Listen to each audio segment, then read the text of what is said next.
Merry Christmas! Merry Christmas.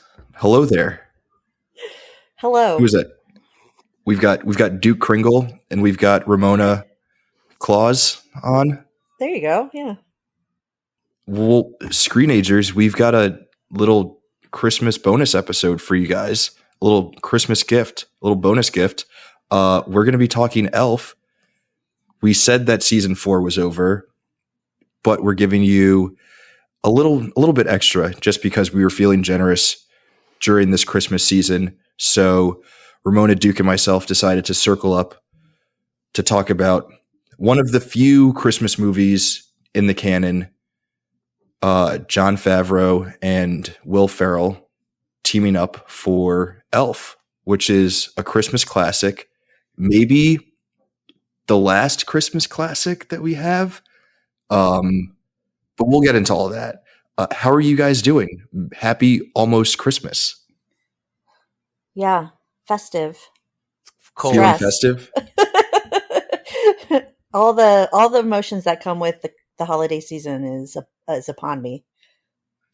Yeah, we're like fully in it now. It's not even like almost Christmas season. Yeah, it's we like got, 8 days. 1 week. Yeah. Oy. Tis the and season. I think when this airs, when this is released, when will it be? Will it be Christmas? Christmas, I think. It will probably be before Christmas. Okay. Yeah. So well, people happy can almost listen Christmas. to it. Yeah. You're probably listening to this in the days leading up to Christmas. Maybe you're listening to it with your family around the tree. Maybe you've got some chestnuts roasting on the open fire or roping, as I said before we started recording, and I didn't have to offer up that mistake, but now everyone knows. Chestnuts roping in Raph's apartment. We were also talking about, before recording, we were talking some general Christmas decorations. You know, you guys both have Christmas trees up, but we were talking about something that might be a slightly controversial opinion, in that all three of us are sort of aligned in that we prefer fake trees to real trees. There's no debate. Yeah. There's no debate. There's no debate. I actually don't know in Canada, like, anybody who uses real trees. Really? Really? I mean, Couldn't hats name off one. to you, Couldn't too. name nobody. Yeah. It's just, you go to Costco, you buy the tree, it already has the lights on it. It's Yes. uniform, it's symmetrical. I see all these TikTok videos of people with these big trees and, they look ugly. Sorry, Wasn't there something fun about going to the tree place and you pick out the tree and you got to make sure it's the right height, and then you like tie it to the roof of your car and you're driving it back and you got to make sure that it's not flying off the roof. You don't think there's something fun in all that? I and, like, couldn't the smell of a real tree within your house. I couldn't even tell you in the nearest 100 miles where someone would go to buy a live tree here. I like Like, to watch it happen in Christmas movies.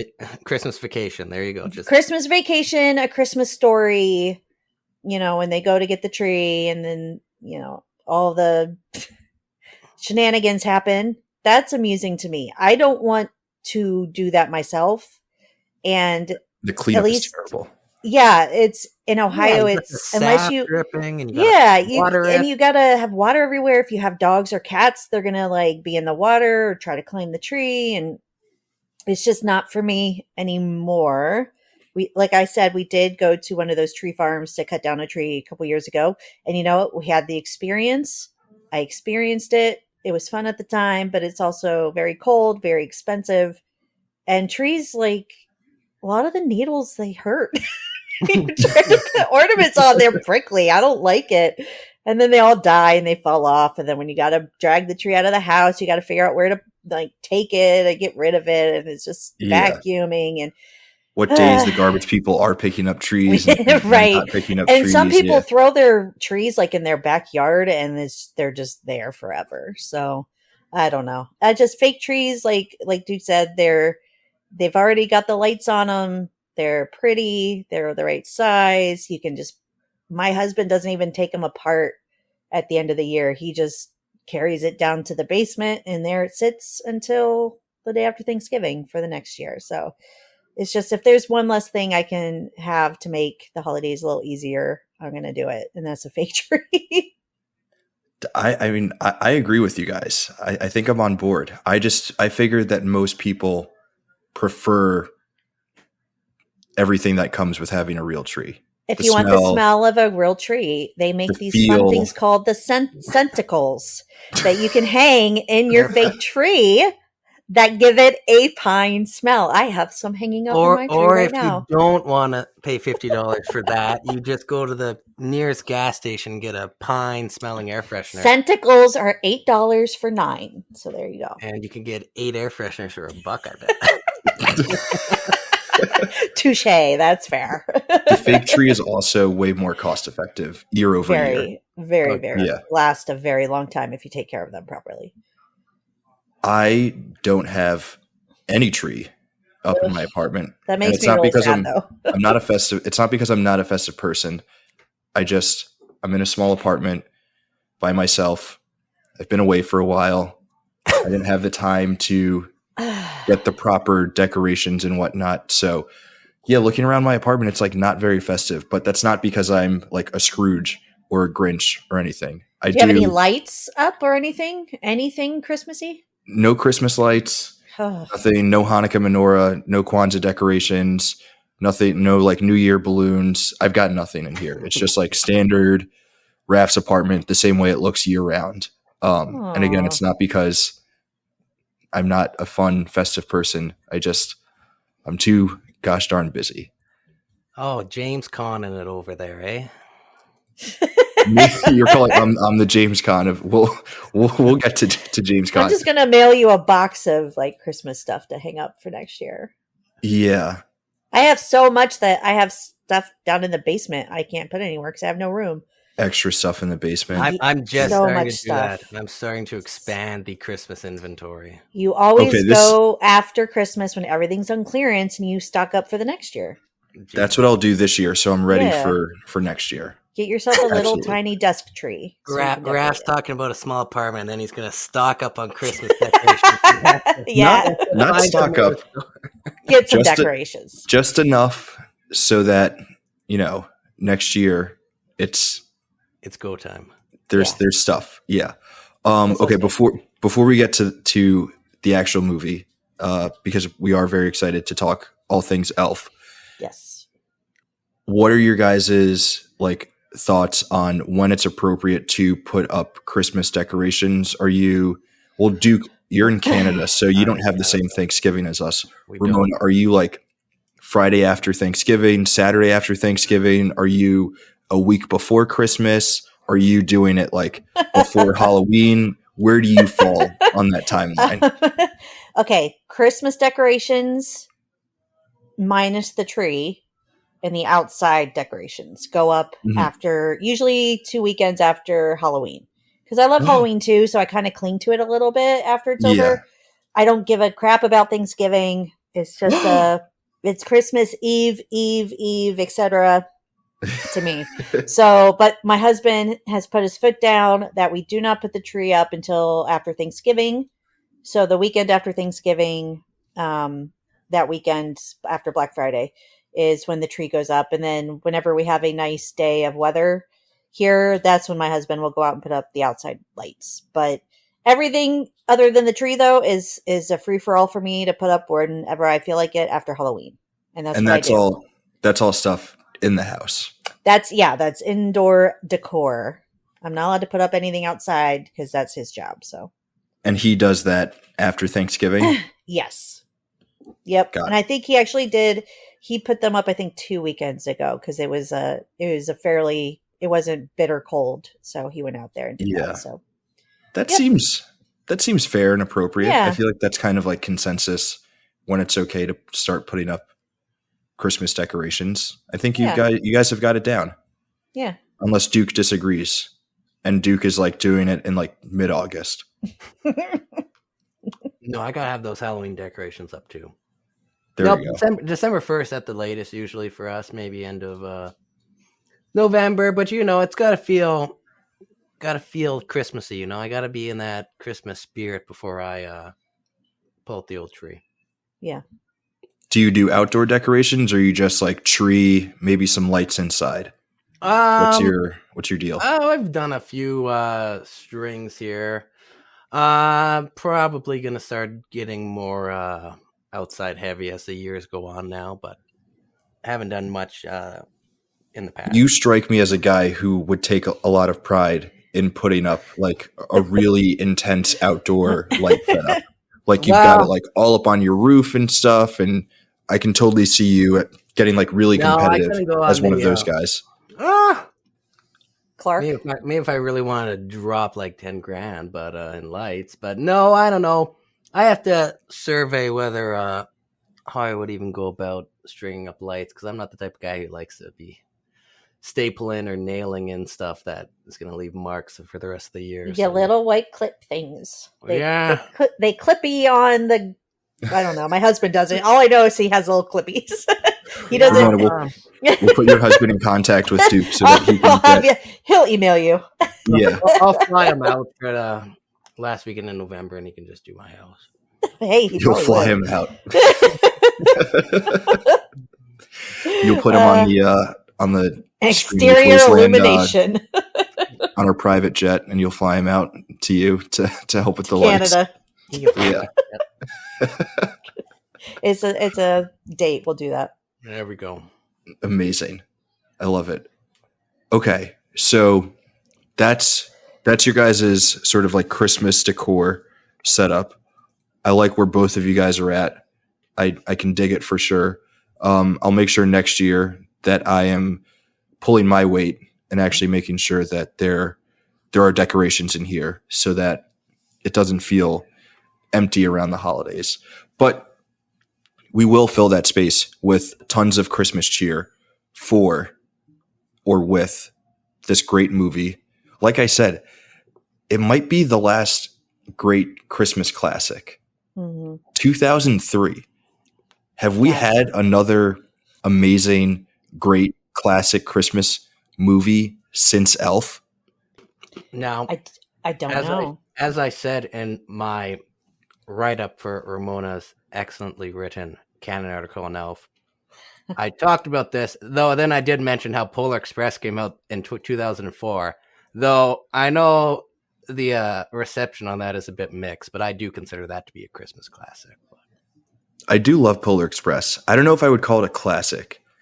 And I understand that there's a lot of hate for it. I know we're here to talk about Elf, but I don't have a problem with Polar Express. I think it's enjoyable enough to watch, but it's not, to me, it's not an annual. Hard to disagree. Okay, let me rephrase. It's not something that I think the majority of movie lovers is going to sit down and be like, oh, we need to watch Polar Express this year. And TBS is not going to play a 24-hour marathon of Polar Express. This is a generation gap thing, I think. It has to be. It must be. But I do enjoy Polar Express. If it's on, I'll watch it. But I think Elf is a movie that is already and going to be very much like It's a Wonderful Life and Miracle on 34th Street and A Christmas Story. It's just, it kind of caught that lightning in a bottle moment. Mm-hmm. And it's so well done. And there's really, if you don't like, I understand why people don't like Polar Express, but if you don't like Elf, I don't understand you. I don't get it. It doesn't make any sense to me. It is very, very close to being a perfect Christmas movie.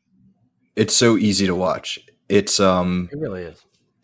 I get what you're saying, Duke, about Polar Express. Like, I could maybe watch that every year. It doesn't feel like a must watch for me every year. Like, I don't have to watch it every December. Although, I don't feel that way about a lot of Christmas movies. So, like, maybe I am a bit of a Scrooge in that regard. But with Elf, like, Elf is a Christmas movie that I can watch like 4 times in a given December and like once in July. And I'm happy with it. You know, I have Elf on right now in the background. I love it. like I saw that it was on TV and I was like, you know what? That can be my background noise for recording. Like Elf is something that I can watch multiple times in a given December, which Yes. I feel like that is the marker of a true Christmas classic, as opposed to like something that can be or like is rewatched maybe once every December. If it's something that is like multiple viewings per Christmas season, that to me feels like a Christmas classic. And I don't think that there are a lot of those kinds of movies. I think Elf is in a very, very special class when it comes to that kind of like Christmas viewing. I agree. Duke, is that fair? Yep. He's over there shaking his head. Like, yep, fine. Justice for Polar Express. No, Elf is way more rewatchable than Polar Express. I'll give you that. And Buddy is such an iconic character. Oh that yeah. It's not. You'll see people dressed up in football games as Buddy around this time of year, but I don't see many people dressing up as the conductor. So I think that. Yeah, no, but you see Buddy like on Halloween. You see Buddy. Yeah, you see him around everywhere. Christmas time. Yeah. I don't know if they have this where you guys are. I think it's like not just a New York City thing, but the biggest one is in New York City. Is this like really douchey, annoying thing called SantaCon, which is basically a bunch of like 20-something-year-olds getting pissed drunk during the day wearing Santa outfits, but people will also just wear like general like Christmas gear. And every SantaCon you will see a couple of Buddy the Elves. Buddies, yeah. You'll see some buddies running around. No, that sounds terrible. I got excited when you said SantaCon. I thought it'd be like a Christmas convention, and Yeah, I'd be like all about that. But I don't want to go. Then you described it, and I was like, "Oh yeah." Yeah. Then you started sounds mentioning very New drunk York. Santas, and Oh. it's no thanks. It's like one of the worst days in New York City. You just stay home. If you were like not a recent college grad looking to get obnoxiously drunk in the middle of the day on like a cold December Saturday. Oh God. People like mark their calendars knowing like, okay, I'm not going outside to run any errands on this Saturday because I want to stay away from all of the Santas at SantaCon. Oh Jesus. Yikes. That sounds depressing. Yeah, look, I've participated in a few back in my day. So you know. We're just learning so much about Raph today. I know. But it's also something that you grow out of for Oh sure. yeah. And once you grow out of it, you like, hope. We that's the hope. worst. We hope that you grow out of it, because there are some people who will not. No, there are some 35-year-old, buddies still roaming around SantaCon. Oh, God bless it. But yeah, Buddy is such an iconic character, and that probably means it's time for us to talk about why he's such an iconic character. Will Ferrell bringing him to life. This is like such on its like at face value on paper. This seems like so antithetical to like what a Will Ferrell movie or performance is, but he's so perfect and like so funny in it. Duke, Romona, why don't you guys just like go off, tell me everything about what makes Will Ferrell in this role as Buddy so perfect and iconic. What strikes me about this performance is that Will Ferrell, he's funny, but he has managed to capture that kind of innocent, childlike wonder about him that an elf obviously should have without it being super creepy, because he is an adult man. And with the wrong actor, this could have been a very different movie. And I think actually Jim Carrey was supposed to play Buddy way back when it was still being talked about.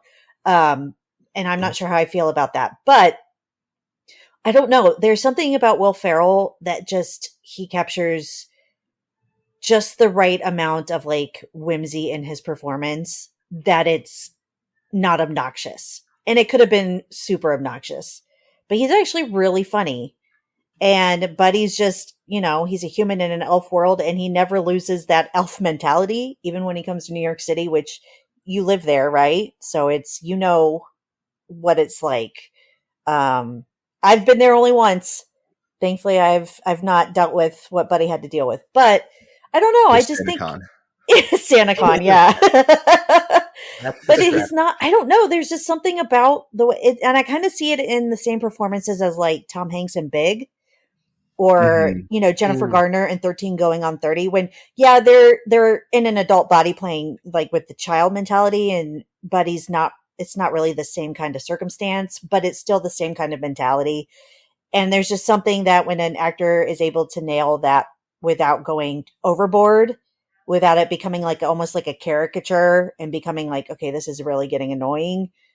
There's just something about it that I think that's why Elf works so well, is because you totally buy that Will Ferrell, of all people, was raised by elves. I totally believe it. And I love it. Mhm. Oh, Ramona, when you mentioned there Tom Hanks with Big, which not a spoiler, but he, loves Big. It like unlocked something where I remember I was like, did Tom Hanks get an Oscar nom for Big? And he did. And to tie this together, I think Will Ferrell's performance in Elf Oscar worthy. Really? Oh, wow. As you mentioned, like he's an human Raised by as elves. an elf trying to be a human, which is, it's like kind of a sandwich there because you're an elf and you're trying to be human, which is always fun to watch on screen, even though he does seem to have some elf superpowers like whipping snowballs, which kind of goes against his. I mean, his he lack survived of the North Pole, so. Yeah, but then he sucks at making toys, so it's like you're gonna want anyway. But no, like Will Ferrell is definitely. It's funny because you guys, well, maybe not Raph, but I know Ramona, you're a bit older, so you could have watched. Like I didn't watch Old School, which came out the same year as Elf, but I watched Elf as a kid. So for me, this is like introduction to Will Ferrell, and then I watched all his what he's known for, which is the more SNL humor, Old School, Anchorman. This was the same year as Old School. I know. I was just thinking that too. See, that just proves like Will Ferrell, he can do it all. He's got range. He does have range. Like it's just it's like really like you watch Anchorman, you're like, oh yeah, Will Ferrell's a comedian, but like just like how Jim Carrey in the Truman Show, like Elf is kind of like, oh, like Will Ferrell can actually act, like he can do more, the drama, like he can do the drama, mm-hmm. And the father son stuff is just like pulls at your heartstrings. It's just. Do you think this would be the role that Will Ferrell will always be known for? Oh, well, like when he passes someday, and people are talking about it'll be the first movie in his obituary. It'll be this and Ron Burgundy. Yeah, I was thinking Anchorman too. Because he'll never reprise Buddy because he turned down a ridiculous amount of money already. But he pops up as Ron Burgundy, like, every couple of years he'll show up on a talk show. So like Ron Burgundy definitely gets like the cultural resurgence every now and then. But this every Christmas, it's like boom, boom, boom. They always say if an actor can get in a classic Christmas movie, those royalties, they're just every year. So this, it's hard. Yeah, it'd be this and Ron Burgundy. Like I can't think of another Will Ferrell role really. Yeah, I mean, like right now, I think like there are other Will Ferrell movies that like Night at the Roxbury probably, but that's like the third I could think of. What was that? Night at the Roxbury in terms of iconic characters. Oh, I don't know. I don't think most people. I don't even think that's his most iconic SNL character, to be honest with you. Got a movie though. What would you say is the most iconic SNL character? I feel like I have one, but I don't know if it's the same as yours. I would probably, other than like him playing George W. Bush, I would say probably the cheerleader. I was thinking the cheerleader too. I have no clue what you're talking about.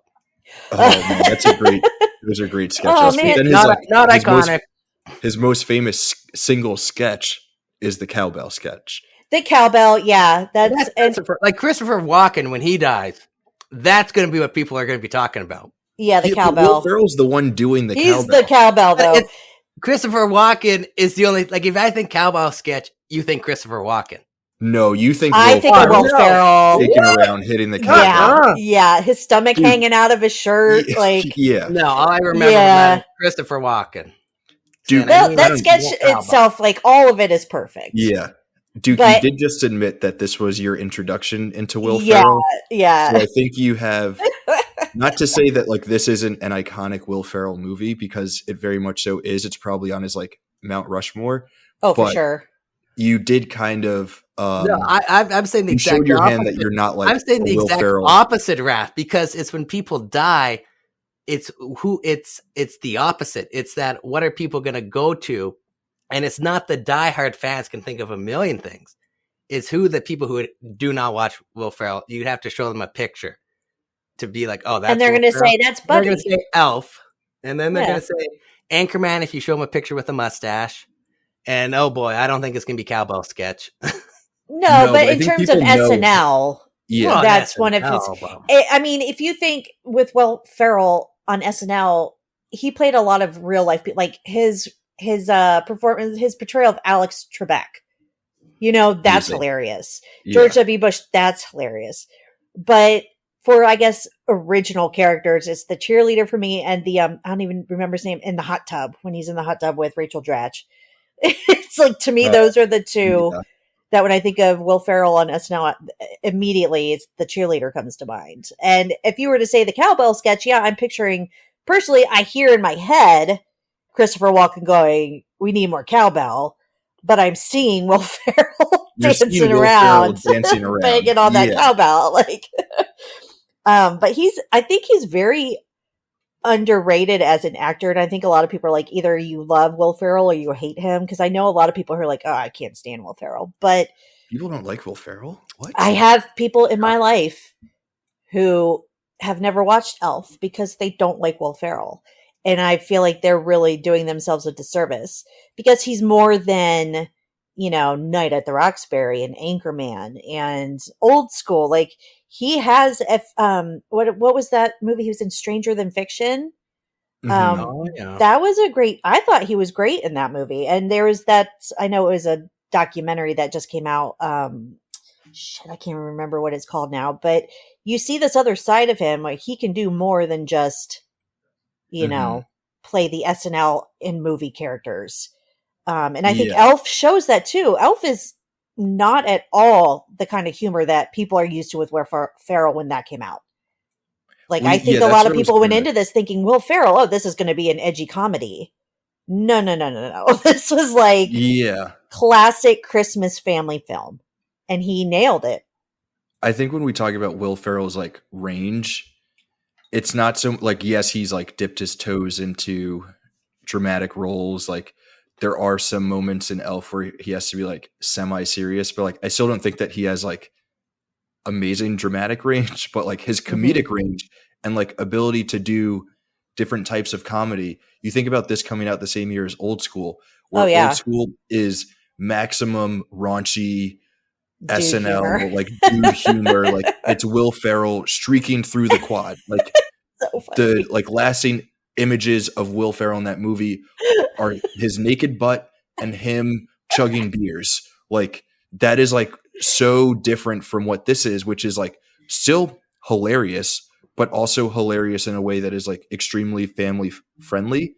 Like, Yeah. there are a lot of jokes in here that like are necessarily jokes that are just like going over the heads of kids. Like, these Yeah. are jokes that are funny for kids and adults just because And it's like adults. good comedy. And I think that's really hard to do, to like be able to be funny where you're like being super raunchy and like, you know, pushing the boundaries, but also to be super funny in a way that is accessible to a lot of people. Like, that's really hard. Yeah. Yeah. And Wow. it's, if you think about it too, this movie, while maybe not as quotable as Anchorman, is still very quotable. Oh, There's yeah. just something about Will Ferrell movies that I find myself quoting constantly. And I don't know, Elf all year long, I can hear myself. I like to whisper too, you know, smiling is my favorite, just to annoy people. And it's just, it is, he's got so many great roles that I think it's just his delivery makes certain line readings just one of those, you hear it in your head all the time, whether you're watching the movie or not, and you know it's coming. And I don't know. Yeah. I think he's very underrated as a comedic actor, because I think, like you said, people see him and they think edgy Anchorman rated R comedy, and he can do a lot more than that. Yeah. He's just like, he's so gifted as like a comedic like line reader and like an improviser. Oh yeah. And it's like in a way physical comedy, like the way that he like moves his body or like moves his face when he's delivering a line or like telling a joke is like what sometimes makes the joke so funny. Yeah. And I feel like it's such a unique quality that he has that I was like blown away when you said that, people who don't like Will Ferrell. I think that it's even in like insane. not funny movies, like he's very funny. Yes. I don't get it. I don't understand those people. I should cut them out of my life. Inexcusable for them to have those thoughts. Yes. So I guess then like my next question would be sort of like, when did you guys come to this movie? Like, were you like excited when this first came out? I can't remember whether there was like a ton of buzz around this movie. I feel like it sort of was like a few years after where it started playing on like TBS or whatever around Christmas time that like it really like picked up steam as being like a Christmas classic. But I'm interested to hear like when you guys first like came across it and it became part of your sort of like Christmas tradition or like December traditions as a rewatch. Duke was a kid when this came out, so I'm going to make him go first. Yeah, Raph, I don't know what you're talking about there. This is one of those movies where, I don't have an answer because, it's just those memories are long evaporated. We may have owned this on VHS, I want to say. No, maybe I'm confusing this as being I think this was one of the last movies to be released on VHS, so maybe that's what I'm thinking of. But I mean, we had the DVD or something like that, something to watch. Nice slipcover. So yeah, just got put on. I didn't see this in theaters.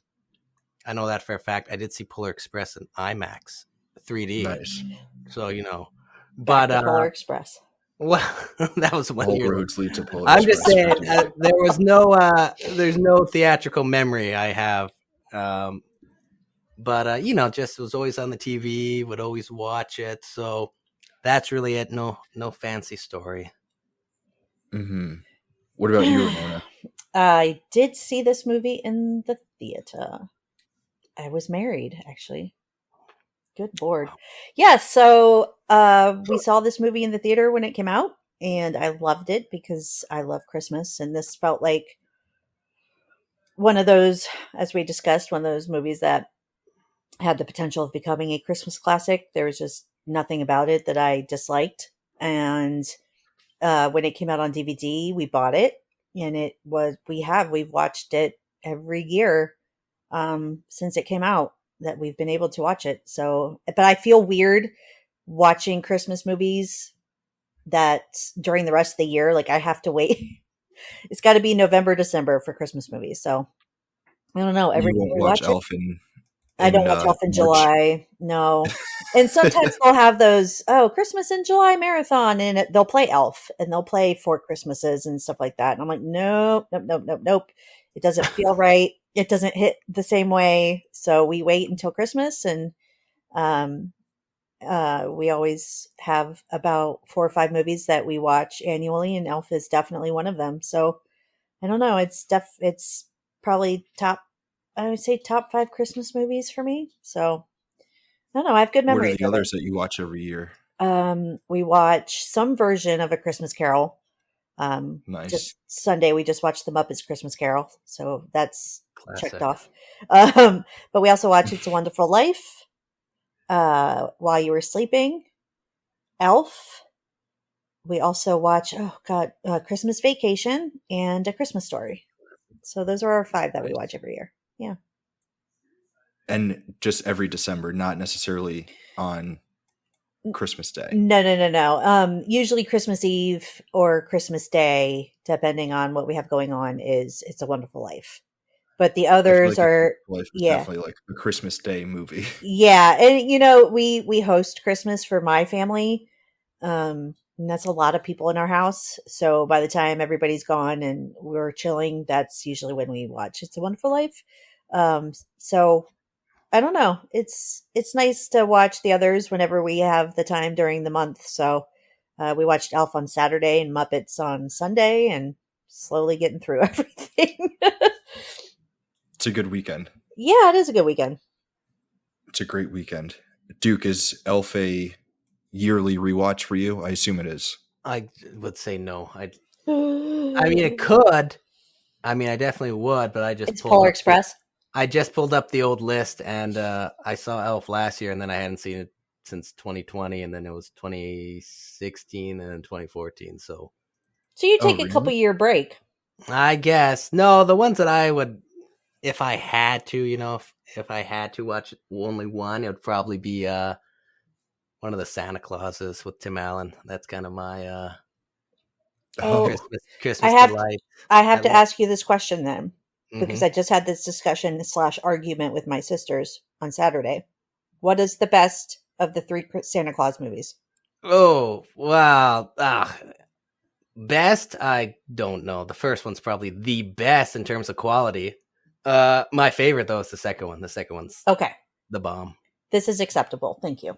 The third is clearly the worst, even though yes, thank you. Well, who's saying the third's the best?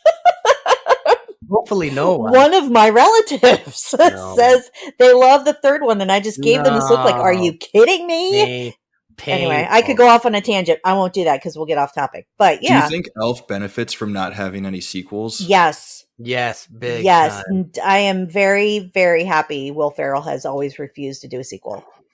Very happy. No, I even hate the freaking musical. Yeah, that was terrible. The musical is terrible. Stop trying to capitalize what's his on face? Elf. Oh, Jim Parsons. Yeah, I was correct in that. No, I didn't like it. Don't like any of them. I've never seen it. No. But no, I think a sequel, well, it's so hard for one. Like, I can really only think of like the Santa Claus trilogy and Bad Santa got a sequel. Like, I don't know if sequels really work for Christmas. Like, there's Home Alone 2. I guess Home Alone 2. Not as good as the first, but though someone just said that those could have been set anywhere at any point. It's the same story as we were. Yeah, I mean that's Wasteland. We were having this argument, guys. Go read the comments. But kind of like the point of a sequel to just like do a retread of the original. Yeah, I don't know. Yeah, basically. I mean, I like Home Alone 2, but also like Home Alone is my favorite movie of all time. So I was always going to be a sucker for Home Alone 2. I do like the Home Alones. Yeah. But other than that, like there are other National Lampoon Vacation movies, but no other National Lampoon Christmas Vacation movies. Oh, that's right? wrong. But there's a sequel, but sorry. It was direct to video and only focused on what's his face. You know who I'm talking about. I don't know who you're talking about. Dennis Quaid's Randy Quaid. There we go. Uncle? No. Cousin Eddie. Cousin Eddie, yeah. There we go. No, because the problem I think with Elf is, Buddy matures by the end of it. Yeah, he grows. So then it's like you could it'd be fun to see Buddy and Zooey Deschanel and their daughter, I think they had at the end. But then it's also like Buddy can't be a child. Well, he can't be an elf, which is basically a human child, I guess. Because then he'd be regressing. So I don't. And they already did the thing where people don't believe in Santa. Mm-hmm. So you can't. That be like if they hadn't done that at least would have been a sequel angle. But they did that, and I mean now half the cast is unfortunately there's no other story to tell. No, you told the whole thing. That's it. It's done. Yeah. He connected with his dad. He made people believe in Santa again, and that's that. Well, I think that's an issue. Maybe that if we're going to talk about the whole thing, which I won't get into too much, but like Elf tells like it gets as much as it can in. Where a lot of movies nowadays, you read interviews and they'll say, well, we wanted to save something for a potential sequel. We didn't want to put all of our ideas in, and it's almost like, well, maybe you should. Yeah, I mean, because then you actually get a good movie instead of you're holding back. Yeah. So we always say on the Canon that we're just here to celebrate movies, but every now Yeah. and then we'll poo-poo some. We'll be old guy yelling at clouds, and we'll poo-poo some contemporary stuff. And I just got to take a moment to say, whatever it is that The Rock was trying to do with that new I haven't Christmas seen it yet. franchise thing that he wanted to launch, Dwayne The Rock Johnson, go fuck yourself. Is that Red That's One? not. Yeah. Like, you're I not didn't doing see a that. Christmas franchise. Just make a good Christmas movie, I know. Well, that's, and it will make $1 bazillion. Elf made like almost 228. 250 on a Yeah, $30 million budget. Like, just make a good movie, and then I'm sure it made so much more in like DVD sales Oh, and like definitely. merchandising sales afterwards. Just make something cool, and people will love it.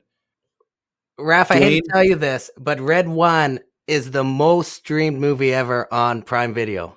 That doesn't mean shit. Everyone It's knows getting that a The Rock is full of shit, that the movie sucks, and that it will have zero cultural impact going forward. Like, he can. I'm sorry that I'm going on this rant now against The Rock, but like, he can eat a big pile of coal. Like, that's what he deserves this Christmas and every Christmas going forward. I hope he gets nothing but lumps of coal in his stocking. What's the going last good forward. movie he made? Jumanji? I was just going to say, is Rock the biggest actor, in terms of box office and popularity, who doesn't really have a rock hit? Like, can't count the Fast and Furiouses that he's a part of. Like, that's an ensemble. Does he actually have a hit movie? Like just him, or he's the lead? Like, he's the lead, the sole lead, or co-lead of two. I don't know. I can't like think Walking Tall in like 2004. No, that's pre-Rock success. What do you mean? That was like a pretty big movie. Was it though? I don't know. Is that the one with I don't Sean think William so. Scott? No, that's I have Walking seen Tall? that one, but like he did experiment more before he became Dwayne Johnson, blockbuster actor. Like, he definitely he was trying at one point. I guess. Yeah. Moana's not really a rock movie. No, No.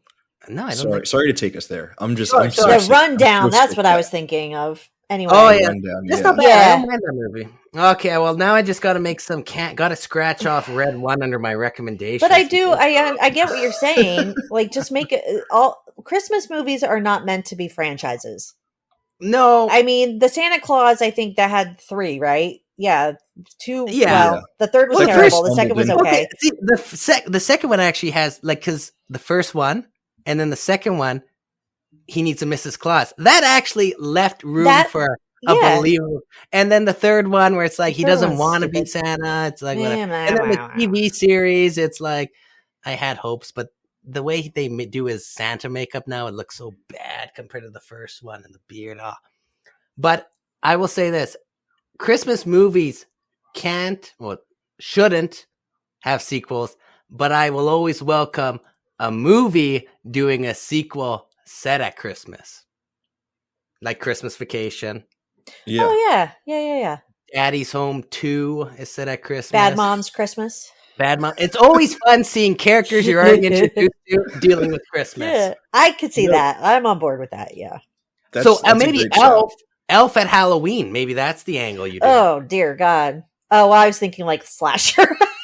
No, No, never mind. Let's not go there. I hate the Christmas movies that they turn into horror movies. I'm like the Grinch, and just don't do it, please. I think there is a horror movie. You're talking called about Elf, you're talking about the public domain slasher. yeah. Yeah, could you imagine in what we won't live? Our grandchildren can watch Ugh. Elf with Elf is a slasher. Elf. I think there is a slasher called Elf, to be honest with you. So, of course, but no, Elf does not need a sequel. No, It like no you've sequel. said, it told the story. It told it perfectly. It had a happy ending. Ed Asner and Bob Newhart are no longer with us. James Caan is no longer with us. It just would not be the same. You can't capture lightning in a bottle twice with things like that. No. And it would, I don't think it would ruin Elf, but it would definitely put like a little. People always say don't watch it. It doesn't. It doesn't matter. But it does. It's just a little nick. Yeah, Look, it's it's way easier to rewatch Elf every year when you know that you're just rewatching Elf. Elf. Yeah, Oh It becomes man, a little bit harder when it's like Elf is on and then Elf 2 is coming on after. Ugh. yeah. And Don't you're do like, it. do I even want to watch the Do rest I of Elf? have to And like, watch and then it? risk watching the beginning of Elf 2, you know? Oh, Ugh. I thought you were talking about something completely different with that. I was thinking you were talking about this idea where, like it's so nice to watch like Harry Potter, which is kind of a Christmas movie, but Mhm. then I can't, like, and now they're making it a TV show, and if that gets made, like, it's so easy to put on Harry Potter 1 and watch a 2.5-hour movie because, like, the next generation, no one's gonna put on an 8-hour Harry Potter, Yeah. Like there's something like if they readapted Elf as the TV show, which it's like who wants to sit and Be start like watching fucking Elf. one episode of Elf every it's just there's something about A a whole movie. episode about him leaving the North Pole. Exactly. Please It's don't. just nice when you can just have a 90-minute Christmas movie in and out, and this is what this does. Well, yeah, that's the other thing that's beautiful about Christmas movies is one, They're they don't short. really lend themselves to sequels because like it's really easy to wrap up the story within one movie, and two, they don't lend themselves to being like overly bloated. This movie is such a breezy 90-minute watch and like does not overstay its welcome at all. No. You get in, you get out, you get everything that you need, and like that is part of all of what makes it so enjoyable. I agree. And I think Christmas and like even the horror genre, those two to me give me like a 95-minute movie. Mm-hmm. Don't even limit it. Just give me a 95-minute movie. Just give me 90 minutes or so, 95 minutes. I don't care. To me, those are the perfect for those genres. Those are the perfect runtime because you're telling the story. You don't need a lot of filler. As long as you have an interesting premise and you have a great script, it's going to be good. And I'm going to love it. If it's going into 2 hours over that, or you're going to make all these sequels to it, it's just like, okay, well, I'm going to be less enthused about it. It is crazy You don't need how the much whole lore about Santa Claus's No. Secret Service army. And we don't Dwayne even Johnson. see Mrs. Claus. You don't need that. Did you see Right. that? You don't need Like, it. there's no Mrs. Claus in Elf, but he mentions her. There's a mention. Yeah, but you don't. I mean, they don't go into all of the North Pole stuff like that. It's This very. movie- It hits it and it gets running, and he's in New It York, and takes there a it lot. is. Think about it. He reunites with his dad. He gets there's a romantic storyline, and they save Christmas. That's like 3 major story arcs seamlessly woven together. Yeah, and they do it so well. Yeah, Like it's just Perfect. so elegant. Oh, Yeah. and he's got a brother he reunites with, or he meets. I and love it's- those scenes. Those are some of my favorite scenes. Is when he's Where- with Michael. I love them. I love that when he chugs the Oh, the soda. when he just does, and then the syrup. I kind of wanted to almost, if I would have had more time today, I kind of wanted to make spaghetti and then have a little Ugh, Jesus. put a little bit of syrup on it just to taste it. Never done. With See if it's marshmallows and actually everything. All the Okay, candy and not that Pop-Tarts. not that craziness, but just the syrup part. I had to explain to my 11-year-old daughters that when he was pouring like in the mailroom, and he thinks it's syrup being poured into his Oh, yeah. coffee, and they're like, "Oh," and I'm like, "No, that's not syrup.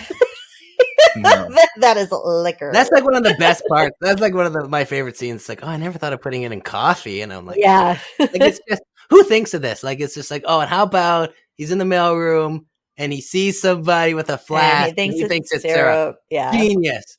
Like that's Yeah. just the You most can simple- tell- Boozy eggnog. No, I don't like eggnog at all. I don't drink eggnog either. What? I don't. It tastes weird. No, it's not No, No, that I good. mean that's probably fair. I love boozy eggnog, and then you I throw a mean- little bit of Jack Daniel's, like Tennessee, the like sweet Tennessee one in. Yeah. So good. I'll do that with Nah, apple cider. Like I'll put some. give me That's, some Baileys I and some mean, hot chocolate. Good enough. That's the way to spend a Christmas. Bailey's in a hot chocolate, though. Bailey's and hot chocolate is Yeah. perfect. There you go. I love it. Yeah. So I can see myself in a mailroom chugging some Bailey's down, and I'm fine with that. Chugging some with that 26-year-old coworker. Okay, does anyone laugh when he says he's 26? I feel like I'm the only one who Yeah. gets that as a joke. I'm 26. I'm man. 26. I'm like, really? I think- Like, I think that dude wrote the screenplay. Did he? The male guy? I think so. I'm looking at the That can't be Wikipedia right. of the Hold on. screenwriter. Hold on. First, Office co-worker. And then Yeah. he is. Oh, hold on. I'm Googling. I'm He's copying. Google Googling. He's I'm Googling copying. it. I'm pasting. David Barenbaum. yeah, but Hold on. No. What- Hold wait. on. Duke, Because- can you shut up for a second? I'm going to say something while you're Googling. Jesus Christ. I'm telling you, it's not him, probably. It's not. I know, but I'm going to say something. I was going to say something Go ahead, different. go ahead. Okay, go. Can I talk on my own fucking podcast? He's Googling. Jesus Christ. Even if that's not the guy, I was going to say it's very impressive that the person who did write this screenplay, this was their first script. Well, Jon Favreau rewrote it. You know what, Duke? You just take the reins, man. You got it now. I'll just go bleep myself. You know, you're right. It was his first script. He hasn't really written much since 2015. He is writing Frosty the Snowman script. It's in pre-production. I wonder what kind of movie that's going to be. I just thought it was pretty impressive that this would be someone's first major screenplay. Yeah, it is. It's a very tight screenplay, very well done. Yeah. And you can tell, and actually, when I was talking to you earlier about the movies that made us on Netflix, they interview him quite a bit, and he wrote it because he grew up loving Christmas movies so much that he wanted to write his own. And I think that you can see a lot of that influence in that love in this movie, especially with the, the Rudolph the Red-Nosed Reindeer costume parallels and everything like that. So, God, can you imagine the first movie you write that gets sold is something that becomes a modern day Christmas classic? Like, how does that happen? It's got to be the best feeling in the world. Man, he's living high off of that. He probably doesn't have to do a lot of writing anymore. No. Yeah, he's probably Damn. still just racking up from this. Oh, Duke, I'm sorry that I yelled at you. That was very not in the It's Christmas okay. spirit of me. that was very James Caan of you. Okay, It's okay. let's talk about Raph, you're going to be visited by 3 ghosts tonight. Wrong and- movie.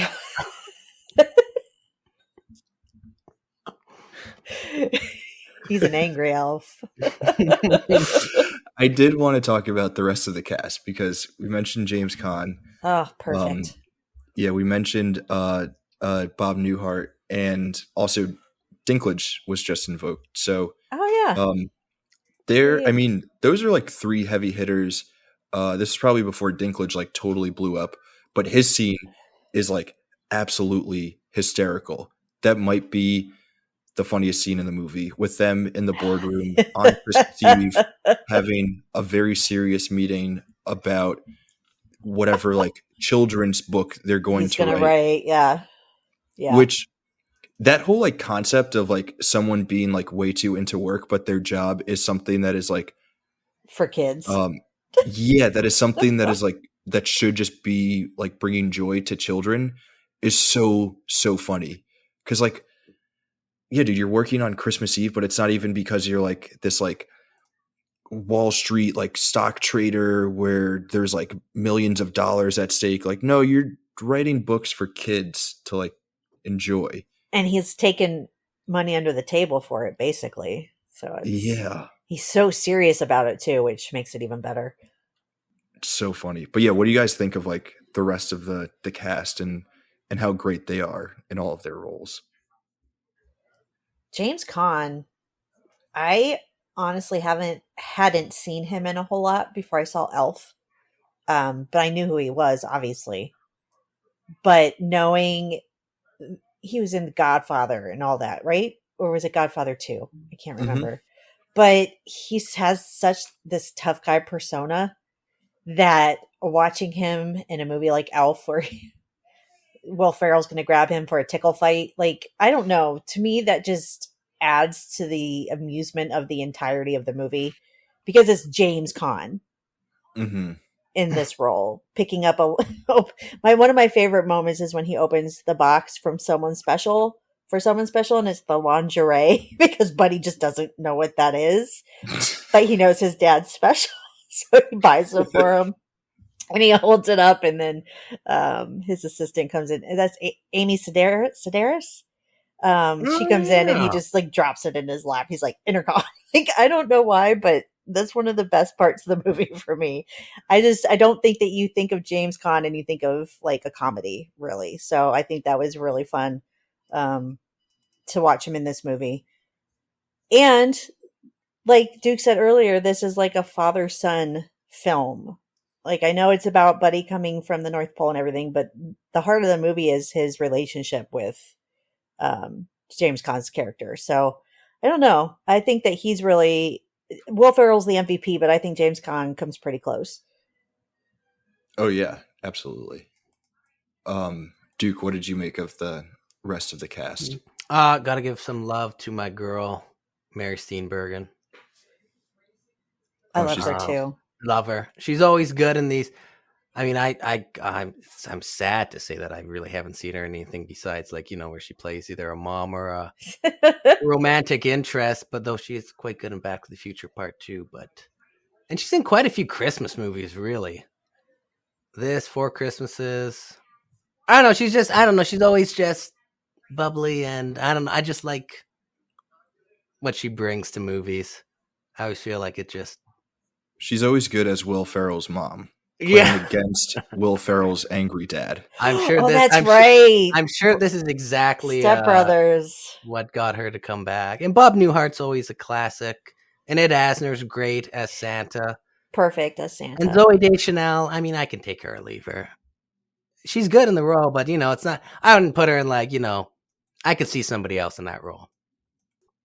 She had the Aubrey Plaza thing going on back then before Aubrey Plaza did Aubrey Plaza with Which that like sarcastic kind of stoic personality. And then of course years later she came on New Girl, and now she was bubbly Jessica Day. And I watch New Girl often. So when my daughters were watching Elf with us, I said, "Oh, Jess from New Girl is in this." And I'm like, "Oh, cool."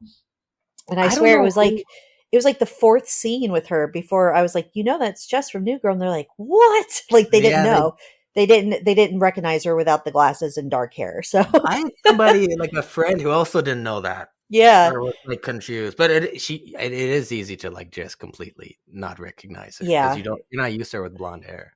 Yeah, blonde hair, and I mean, she got the big eyes and everything. But I liked her. I thought she and Will Ferrell like had some pretty decent chemistry. They got some good chemistry. I thought, yeah, she was a lot of fun, and I don't think I've seen him in anything else. But the kid who played Michael was fun. Oh, he's so funny. He was really funny. I kind of want to ask Raph if Raph had one of those cool looking two cats. Growing if up, I had one of those, what? The kid's two cat, you know, or toque is what. I don't know. That's the Canadian term, I think. You know, the hat that the brother's wearing, like with the bill, the beanie with the brim. Yeah. Oh yeah, you guys call that a beanie? Yeah, that's a toque here in Canada. I was like, what the hell's a two-cat? A toque, like two cats, like kitties. I thought you were saying, did I have two cats? Like he doesn't even have a Christmas tree. TOQUE, toque. No, that's so Canadian. That's what you guys call what we call beanies? Yeah, and we don't. And a beanie for us, I don't even know. The hat, like those little kid hats with like the freaking windmill on the top. That's what I would call a beanie. That's a beanie? Kind of. No, a toque. Canada's so weird. Anyway. Such a strange place. So I feel like you were cool like that. Yeah. Yeah.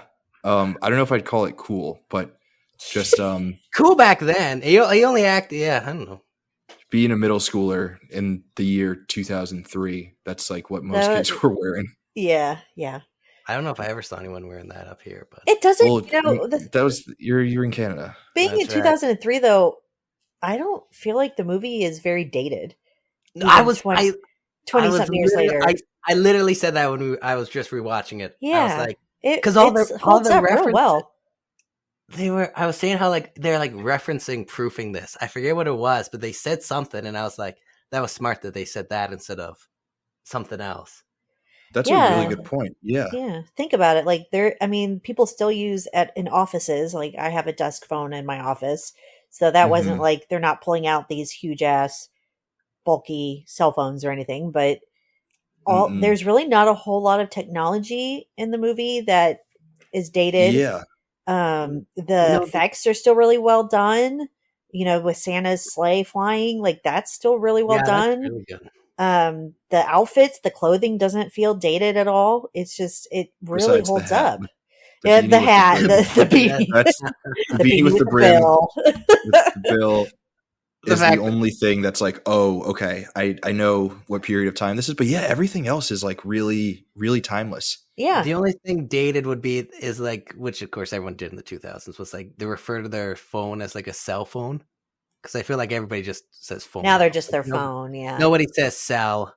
I mean, even James Caan's his cell phone, when Buddy calls him 5 seconds after he leaves the apartment, it doesn't look to me like, Zach Morris on Saved by the Bell. Like, it's not like, nobody has that phone anymore. But I wonder if that was very purposeful on their part to kind of make it, like you said, timeless, that you're not gonna watch it 20 years later and be like, oh God, this movie was so 2003. You know what I mean? Mm-hmm. I think the stop motion effects, like at the beginning with the snowman, I think that was a decision. Oh, that was wonderful. Instead of using CGI, I think he wanted Favreau or somebody, I think, decided, I feel like I just read that somewhere, wanted the stop motion because it would be timeless compared to CGI, which of course in the early 2000s was pretty hit or miss. Well, when did Polar Express come out? Like that was the computer. It was 04. Yeah. But that's more Zemeckis. Yeah. Fooling around with motion capture. Yeah. But the stop motion stuff also makes like the North Pole feel more fantastical. Yeah. And like magical, as opposed to when he gets to New York City and it's like this like the cold, hard, rough coast. Yeah. So it works for both like the timeless aspect and just like creating some sort of like juxtaposition between like the two places where Buddy's going.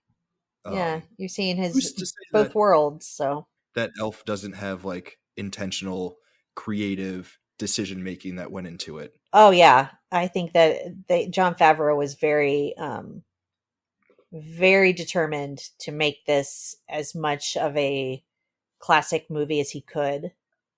And I think it could have been really easy just been like, oh, we'll just do animation at the beginning, like cartoon animation or whatever. But he even wanted the Rudolph costumes, like I know that there was some last minute problem where they might not have been able to get the rights to use those without getting sued. But they had already filmed most of Will Ferrell's in that outfit. So they were going to have to like change it and it was going to be a disaster. But obviously it worked out.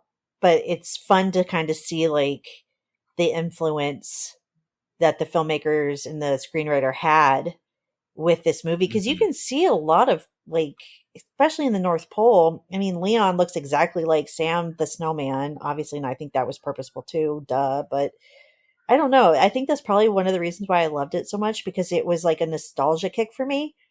Because when I was young, we watched Rudolph the Red-Nosed Reindeer every year, all the time. And so seeing that in Elf, in a live action, and I was like, oh, wow, other people watched this movie like I did, this series like I did, and they, loved it the way I loved it. And I definitely think that kind of helped keep Elf where it is today. Yeah. Absolutely. I'm just rambling on of my love of Christmas movies. No, that's what we're here for. Yeah. That's what we're here for. Anything, I don't think I really have much else on Elf. I have to bring it up. Please do. And maybe it's just me, but the end of the movie in Central Park with the Central Park Rangers, which reminded me so much of the Ring Wraiths and Lord of the Rings, which I don't know if that was on purpose or not, but I did. But the scene when they're singing and they get Santa's sleigh to fly, and right when James Caan starts to sing with them and the sleigh goes flying over their heads and everyone's like staring. Do you guys ever get like choked up with that, or is that just me? Like I get so emotional watching it and I don't know why. It's like, it's like saving. Yeah, it's like, It's like, why do I only feel this one day a year? I But- can't say emotional, but it is definitely a well shot and edited scene. Yeah. Like, it is great. It is great with the James Caan. As soon as he starts singing, that's when you know Santa's sleigh just booms up. Yeah. Everybody stares.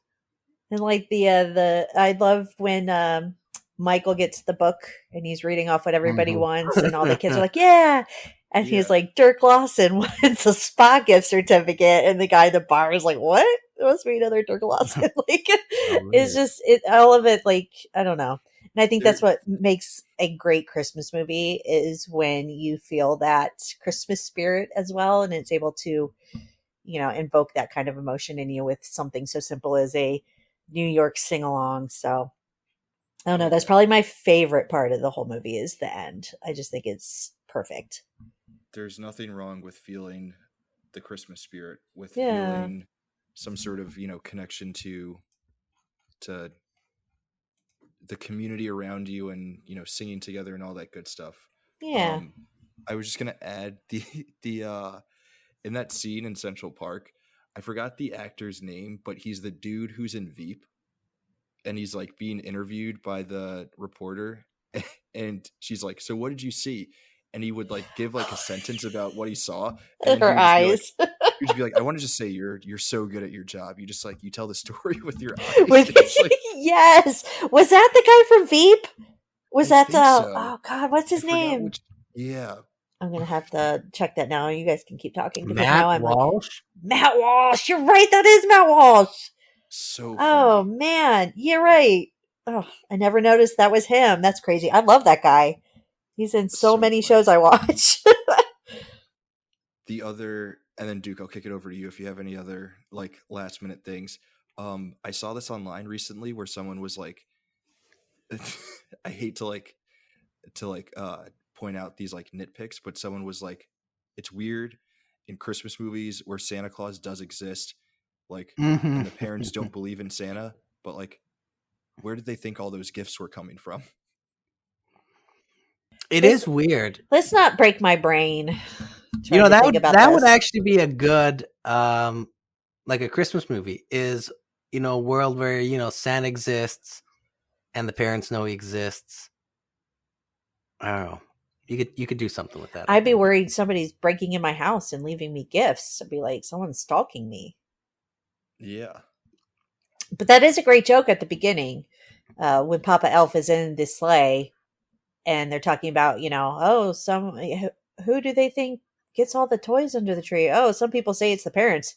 Well, that's crazy. You know, they kind of make a little joke about that, but And I guess the parents are also eating all of Santa's cookies. they couldn't do all that in one night. It's a great little joke, because that is a good point. Like, these Christmas movies where Santa exists and the parents just don't seem to, you know, believe or question any of where these gifts are coming from. God, that would be a difficult movie to make. But yeah, someone should do that. That would be fun. Guys, you know, I hate to bring it back, but the Polar Express does kind of clarify that, you know, With the kids who bell. believe, yeah, exactly. So Yeah. who knows? It's just the Santa magic just makes them think they probably gave them the gifts. Maybe You they messed with the parents' brains. Oh, Exactly. Well, it is kind of weird. Like, yeah, the whole. I don't know. I guess you would assume, yeah, the parents must think they got it. I don't know. Santa does some brainwashing to make the parents. Yeah, think there's that like they- magic that goes all over when he leaves to make the parents think That that works. they bought That these works for me. gifts. Yeah. I buy it. I'll buy it. We're going to write a movie. We're going to make it happen. This would be it. The first Screen Age Wasteland original. Yeah. Yeah. I feel like we've come up with some good movies throughout the course of this show. Not just this episode, but just in general. Yeah. Duke, did you have anything else? I'm just gonna shout out one of my favorite parts. It's the narwhal. Of course. Bye, buddy. Hope you find your dad. I love Favorite that. scene. Favorite quote, really, in that movie. John Favreau. Is that him? That's him. John Favreau. That's his No, boy. He did it. I was thinking this before you brought that, but I feel like he's almost underrated in Hollywood. Or not underrated, but underrated. Like, I feel like he he's got it a lot more going on, and people don't give him enough credit. I like a lot of what Jon Favreau does. Like Elf, Uh-huh. Iron Man, Mandalorian, somehow made a live action CG Jungle Book work. Like, these are pretty. Not everybody can do that. No, and he's really good at working within big studio systems, obviously with Iron Man and Jungle Book and stuff, and Mandalorian. But then he also doesn't bow. He doesn't bow Chef to no one. and Swingers. He's good at the really really good indie stuff too. But then with Elf, he's great at making amazing blockbuster movies. He's great. He's I feel like he doesn't get enough love as a definitely not filmmaker, person, actor even, in Hollywood. Monica's boyfriend on Friends. Yeah, for that one season. Yeah, for a few episodes. That one game, that's great. Taboo. Oh, his scene in Four Christmases. Yeah. Swingers. He's got it going on. He's got it going on for sure. Very Shout talented. out Jon Favreau. Jon Favreau. Put us in your movie. Shout out Elf. Shout out Will Ferrell. One more quick trivia for you guys with Elf before we recommend something. You might already know this, but Faison Love playing the Gimbals toy manager. Mm-hmm. Oh, him, yeah, okay. With his, the role was originally supposed to be Wanda Sykes was supposed to play that role. But she had to drop out or had a scheduling conflict. So they got Faison Love at the last minute and didn't change the name tag. So if you look at his name tag on his sweater, it says Wanda. Don't hate it. So funny. I'm so happy because I can't stand Wanda Sykes. That probably would have, really? that probably would have ruined this movie for me, honestly. I don't know if her style of comedy works in this because she's also super raunchy. Yeah, yeah. So and he was perfect. He was perfect, Yeah. But it's funny that his name tag says Wanda. So that's a fun little trivia bit. So would she have played the Santa Claus in the mall then after? Probably. That would have been hilarious. That would have been. Yeah, that would have been so funny. Yeah. But he's great. He did a fantastic job. Yeah. I feel like she would be better suited for the Bad Santa universe. I was just about to say I can see that. I can see that. You have Billy Bob, you have Bernie Mac, and you have Wanda Sykes. Yep. That's a hilarious trio. But I mean, Bad Santa's great on its own. With that, let's do some recommendations. Maybe one of us will be recommending Bad Santa or a Wanda Sykes stand-up. Probably not Duke, I would imagine, based on what you definitely. said. All three. Yeah. Yeah, let's do some recommendations for Elf. You guys know the rules. There might be some new listeners out there who don't. For all movies in the canon, even for special Christmas bonus episodes, we also recommend 3 other things to check out if you like said movie. Of those 3 things, at least one has to be another movie, but the other 2 can be any and everything else. They can be more movies. It could be an album or a song or a TV show or a book or a video game or a board game or a recipe for gingerbread cookies. It really could be anything. We like to get really creative. Any movies that we recommend can't be other movies that are in the canon, and 3 and only 3, because sometimes we like to recommend more than 3 things. And if we did that, then we would be here all day. And we know that everyone has more Christmas movies to watch and Christmas shopping, and it might already be Hanukkah, and maybe people need to celebrate Hanukkah or whatever it may be. So with that, let's do our recommendations. We'll go Ramona, Duke, Raph, and give a recommendation and a brief explanation for why you're recommending it. Me first, huh? Okay. You first. A lot of pressure. So my first movie, I'm going to get out of the way because it is not a Christmas movie, but it is a fish out of water movie, which is what I consider Elf to be. With Nice. Buddy showing up in New York City and having no idea of how to be around humans. So I am picking Enchanted. Ooh, love it. Yeah, because I think everybody knows what this movie's about. I love that Giselle is animated at the beginning of this movie. she's about to marry Prince Charming when the evil queen sends her to the real world to get rid of her, aka New York City. So I love that this is just another fish out of water movie where, you know, the protagonist is kind of thrust into a world they don't know anything about. And like Buddy, Giselle is far too kind and optimistic to be in such a cynical environment. But like Buddy, she also adjusts and changes and matures and becomes a bit more human toward the end of that movie. So my first recommendation is Enchanted. Nice. I love that. Love that. Great pick. movie. Never seen it. Oh, God, kill me. Add Tell me it. now. It's so funny. Oh, come on. That's Squirrel. Oh my God. The whole thing is amazing. I can almost do another hour about why the I Enchanted know. Canon, Yeah, watch like, Enchanted. Put it on your list. Is the sequel worth watching though? Ramona? I have not seen it yet. I have not seen it either. I I've will been meaning to watch eventually. Enchanted for like the last 5 years. I will I'm watch gonna- it eventually, I'm but I'm gonna have to afraid. watch it. Yeah. I'm gonna have to watch it after this. So good. Oh me. Hi. You. Well, Ramona didn't do a Christmas movie first, so I'm not going to either. I picked another movie with James Caan in it, whose protagonist is also kind of a lovable idiot. I'm going Get Smart, the 2008 remake of the also excellent TV series. Huh. Steve Carell, Nice. Anne Hathaway, Alan Arkin, Terrence Stamp, I believe, Patrick Warburton. You know, just it's fun. I get a kick out of it. Yeah. Uh, He was in that? James Caan, yeah, he's the president.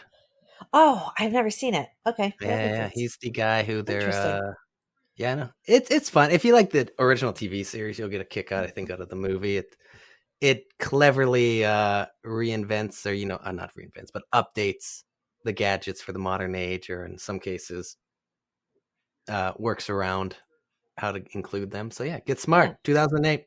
James Caan. Nice. James Caan. James Caan. Eighth you were gonna go Bill. with Thief. James Caan. No, that's the canon, isn't it? I don't think so. It should No. be. I think it's Oh well. one I day, maybe. am going to recommend another Christmas movie set in New York. Kind of a fish out of water movie. Actually, very much so. A fish out of water movie. It was mentioned earlier in the episode. It's the sequel to my favorite movie of all time. I'm recommending Home Alone 2. Was it on your list, Ramona?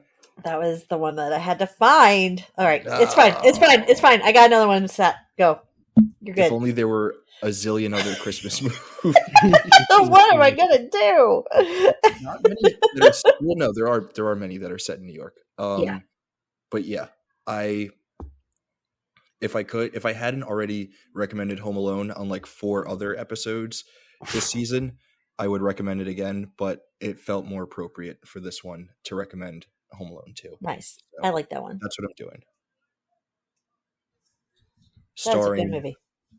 our future president. Well, not Duke's, but God. We don't even do presidents over here. Thank God. Ramona, it's your turn. Is it my that turn? was such a flat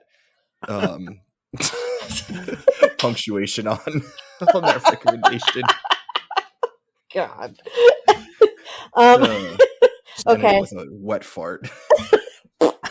Okay, so is it my turn? I didn't know if you were Yeah, done or it's not. your- I didn't want to like It's jump your in. turn. Okay. It's your turn now. Anyway, back to the fun stuff. So, okay, so my second recommendation is a Christmas movie, yay. And I picked another movie where the main character believes he is one thing, but everyone around him I swear, if you pick my movie, I'm thinks he is mentally unstable. okay. So I am picking Miracle on 34th Street Which one? from 1947. Okay. This is Nice. a young Natalie Wood and Maureen O'Hara and Edmund Gwenn, who I believe won an Oscar for playing Kris Kringle.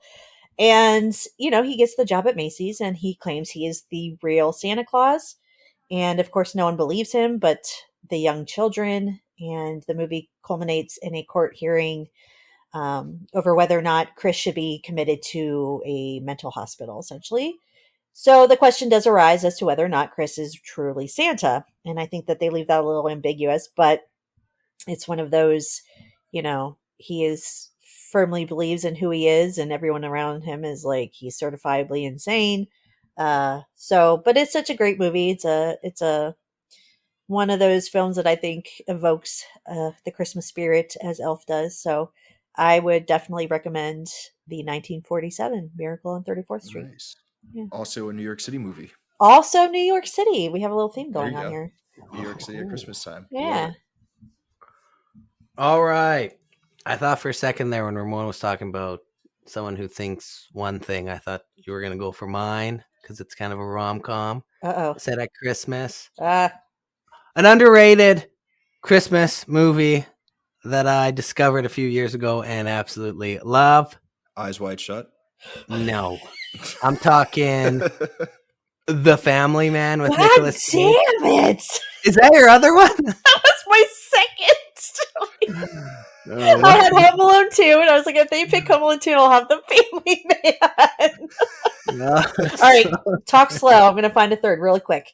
Well, for those who don't know, similar to how Elf, believes one thing and then learns that he's really human.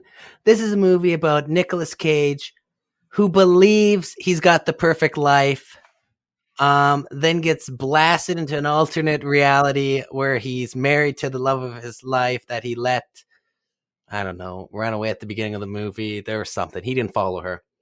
And they have this hectic life. They're kind of struggling financially. He can't believe it because this guy was loaded in the previous life. Don Cheadle's kind of like a guardian angel. Love Don Cheadle. He's pretty good in this. It's just a fun kind of movie. It's so good.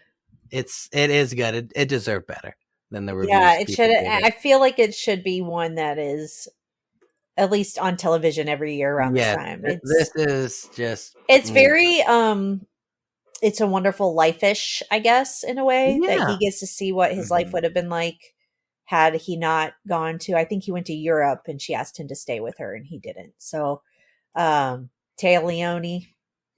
Yeah, it's something like that. Oh, yeah, Taya Leone's good. Jeremy Piven. It's so good. Yeah, he's okay. Great recommendation, Duke. Thank you. Yeah, the ending is kind of sad. I love the ending. Yeah, it's nice, but okay, if you haven't seen it, skip to the next 30 seconds. Yeah, but it's like you want him to stay in that other timeline, and then they make him go all the way back to the original, and then he has to reconnect with her. Yeah, but they reconnect. Yeah, but then it's going to delay everything. They're going to be so old then now when they have kids. But they have the possibility of future. I don't know. Yeah, you can't redo your life. Like, you can't go back in time and change it, but you can potentially have the life you want in the future. I liked it. I love that movie. I like this movie too. Ramona was clearly ready to talk about this movie. I was like, I love The Family Man. Right from under her. It's all right. I can't believe we took two of Ramona's. I know, and I was struggling just to find those two, all day. I was like, I gotta find. When we were waiting for you, Duke, I was looking online. I was like, okay, I got my two, just in case. All right, it's fine. Ramona is sweating now, waiting for Raps next week. Very nervous. I'm very nervous about this. Isn't something that you? I did find I found one, so I'm gonna cross my fingers. Okay. I don't think this is gonna be it, but I'm gonna go with a really obvious choice. And this is another movie that, for me, is kind of on my yearly Christmas time rewatch list. I don't know if I would necessarily consider it a classic, but it is a favorite of mine. It's another Christmas movie starring a widely successful, beloved comedic actor taking on a Christmas role. I'm doing Jim Carrey's Grinch. Whew. Easy rewatch. Okay, my hot take about this version of the Grinch, the Ron Howard version with Jim Carrey, this is the most unnecessarily horny Christmas movie ever. Martha Mayhew. Yeah. She is on. She's got it bad for him. She's blazing through that whole movie. Dude, this movie is, even at the beginning, like when the kids are like climbing the mountain and like one of them is like, yeah, Mark, do it for me. Like everything is just like so sexually charged in this movie. And maybe that's why I like it. Maybe I just love like a bit of horniness at Christmas time. These are speaking my language. Yeah. I love these horny whoos. I want to go Whoville. Everyone's boning and giving each other Christmas gifts. You gotta soundbite that, put that at the start of the episode. And then people will listen to the whole thing right away because they'll be like, where's Raph mentioning horny who's during a freaking elf episode? Yeah. Hey, man. That's love those horny. Do you know what I don't like about Jim Carrey's The Grinch? And it's really the only thing I don't like about it. The ending is so misses the point of the actual story of The Grinch, where the Who's all come out, you know, at the end of the cartoon and the book, they all come out and they sing anyway. Like, it's not about presents for them. It's not about superficial, shallow stuff. It's about being together. But in the movie, they're all like crying and screaming that their Christmas was stolen. And they're all exactly like, you understand then why the Grinch hates them. Like in the cartoon, you're like, oh, they're the Who's. They want to be together. Maybe that's a pointed, I don't know. Maybe we're supposed to side with the Grinch. But the Grinch is supposed to, like, he sees that it's not about presents for the Who's, and that's what makes him want to save Christmas and bring them back everything. And then the movie, it's just because what's her face is on the sled and might go over with it. Like, that's really the only thing, because I think Jim Carrey is fantastic as the Grinch. I think and I thought my husband told me earlier today they were making a sequel. I don't know. No. He's on the tour for Sonic 3, and someone asked him, and he said, if we can do motion capture, because the makeup was torture. Yeah. So if you can do motion capture, then he would consider. So yeah, that's really, the rest of it is hilarious. I think he's hilarious as the Grinch. Also a very quotable movie to me, but the ending was kind of a poopy. Well, they had to stretch the Who's obsession.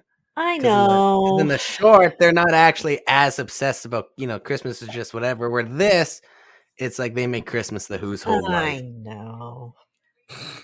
I'm just saying. Still better. It's still better than the animated one they did in 2018 with Cumberbatch. Yeah, I didn't really Benedict Cumberbatch or something. Yeah, I wasn't fond of that one. But anyway, that's a good horny. It was not as horny, so it was not as good. Oh, right.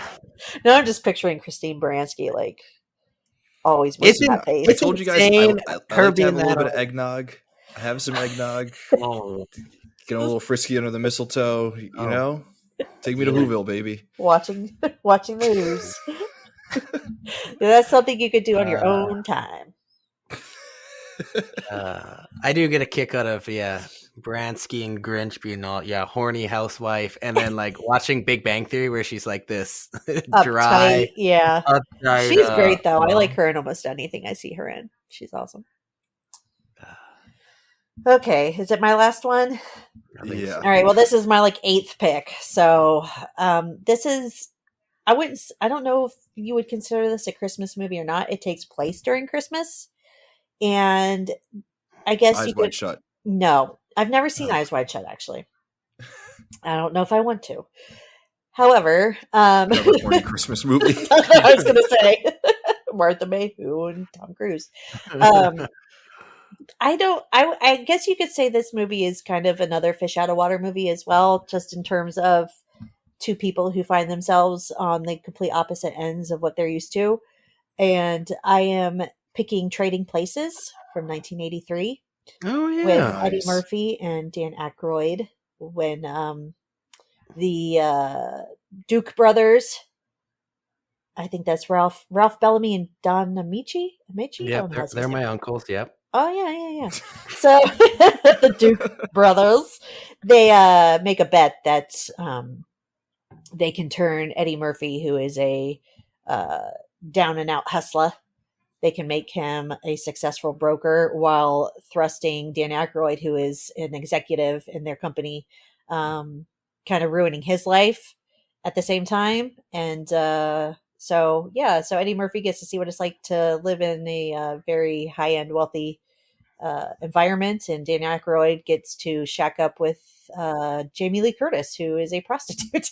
So I actually saw this movie for the first time, I think, last year, and it's hilarious. We actually watched it this year too for Christmas, so I'm going to go ahead and say it's a Christmas movie. And if you want a little, it's also kind of horny too. It is actually, yes. Jamie Lee Curtis is very. And Dan Aykroyd goes to town on that piece of salmon. The salmon. Oh Yeah, God, he hides it in his nasty Santa outfit. Oh God, I'm gonna get nauseous here. But I yeah, love that movie. So yeah, we know why. Yeah, it's a great movie. Okay, And it's hilarious. Yeah, if you guys want to watch something a little more R-rated, I don't know if it's R-rated. I have to assume it is. It is. So yeah, if you guys want to watch an R-rated Christmas movie, go for Trading Places. Yeah, that's one of those like borderline. Is it a Christmas movie? Does it just take place around Christmas time? Yeah. I would argue look, if more it's the taking latter, place around but Christmas yeah. time, I'm going to say yes because I want any excuse to watch it. Yeah, great pick.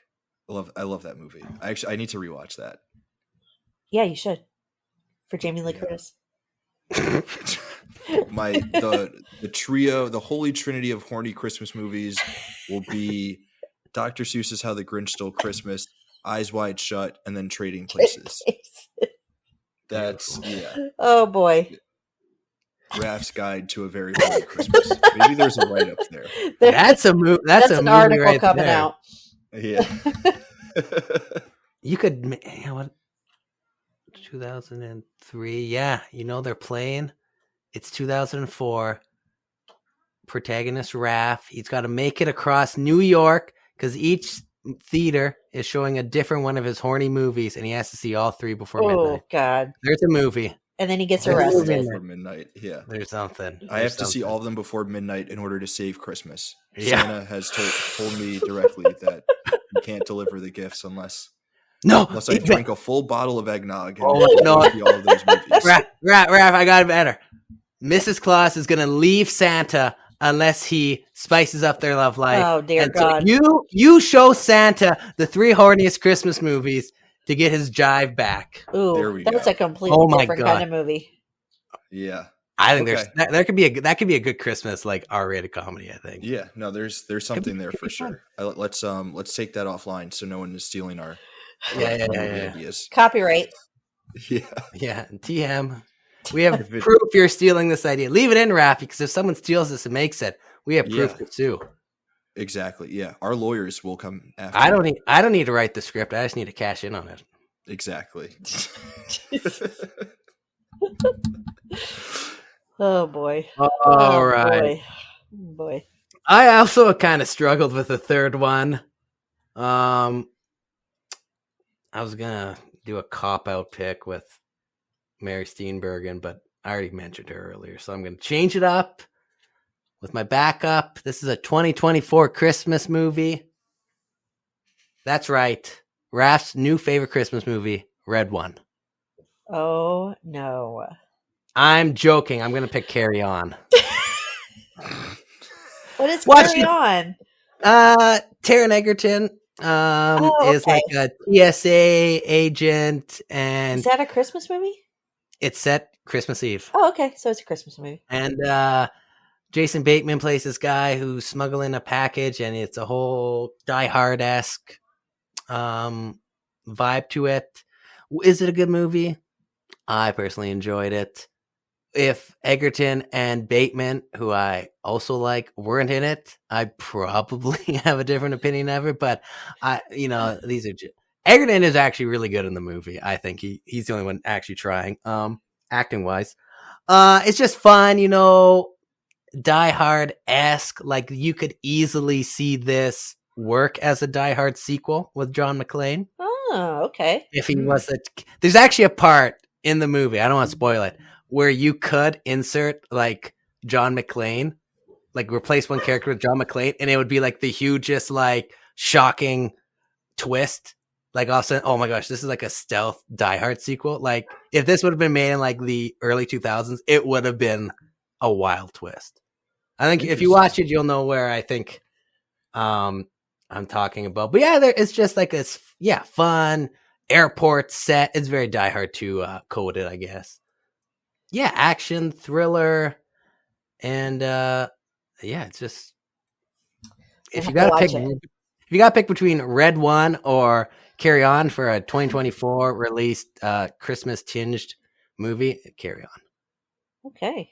Carry On, My Wayward Son, over to Carry On Netflix. Threw in a little Carry On music there, but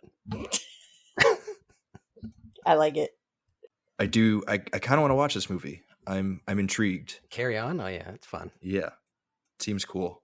I like Taron Egerton. So I wouldn't have probably watched it as quick as I. Well, also Val on the site wrote a nice review. Yeah, that was a good review. I picked it out.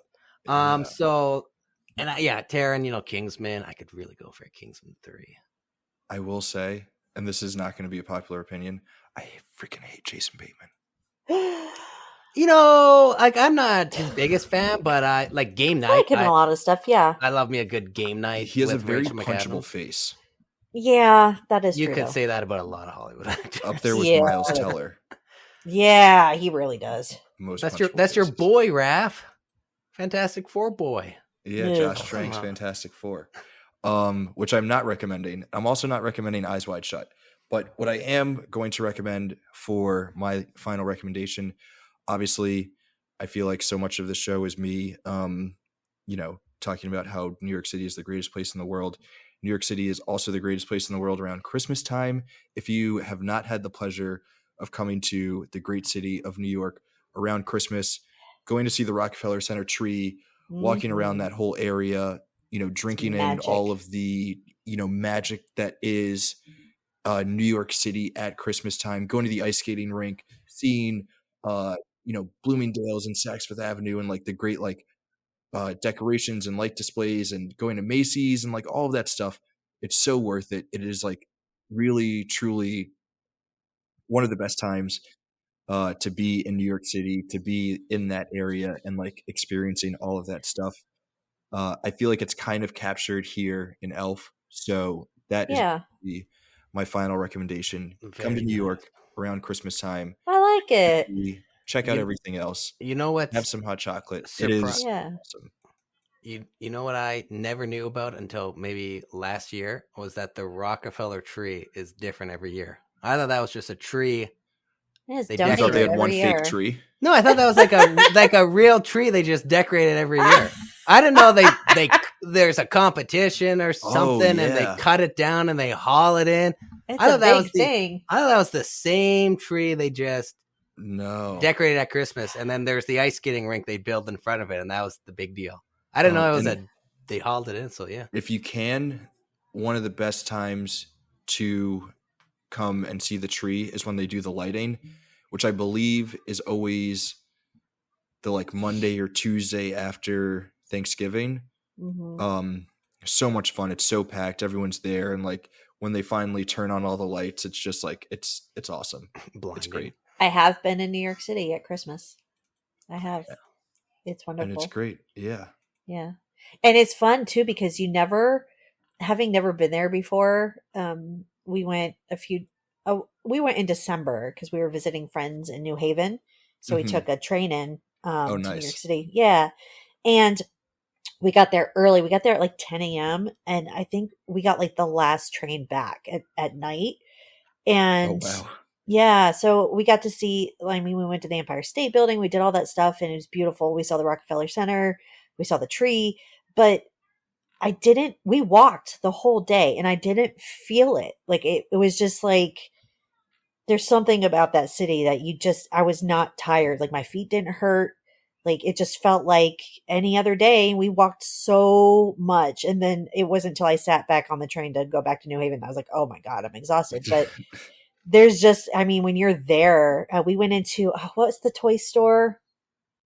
FAO Schwartz. Yes. Yeah. We went in there. Love that place. it's so, no offense to you or anything, because I'm from Ohio. I wouldn't want to live there, but visiting there around this time of year was really magical. Like the day just flew by, and there were still a lot of places I didn't get to see. So Yeah. that's a great recommendation. And it's been so long since I've been there. Maybe we'll do it again sometime. But yeah, Oh yeah, it's it's great. it's Bring the so kids, they'll magical at love this time it. of year. Yeah. No, I'm gonna leave the kids at home. I'm gonna have some fun. It's gonna be mommy daddy time. Oh man. I'm not gonna make the joke. Horny Christmas. It is as a New Yorker, like a lot of people in New York are always like, like, you know, the tourists and stuff. But Yeah. for me, like seeing like people from like all over the world and out of town and all that stuff, you know, visiting around that Yeah. time and like going to see Yeah. the tree and stuff, to me it's like, oh, this is like so amazing that like all of these people want to come here and see this. I'm not even annoyed that they're taking up so much Yeah. space and Take some walking slow pride on in your the sidewalk. city. Yeah, Yeah, I get it. it's enjoyable. Duke, you got to visit, man. You'll enjoy it. I'll get there one day. It's great at Christmas time. Well, nice. Yeah. Amazing recommendations, an amazing conversation about Elf, a great movie, our first Christmas movie in the canon. This was a nice little bonus episode. Ramona and Duke, thank you both for joining. Do you guys have anything else to say or let us know before we get out of here? Are we gonna run down our picks? They heard them. Okay. Just rewind if you need a reminder Yeah. of what we picked. Yeah. Watch a lot of Christmas movies. Watch Elf several times. Enjoy it, because once Christmas is over, we're back to dreary January. So Or you just watch ho ho ho. Or you just watch the Christmas movies into January. No, it's not the same. It could be. It doesn't feel the same. Stuff on the side.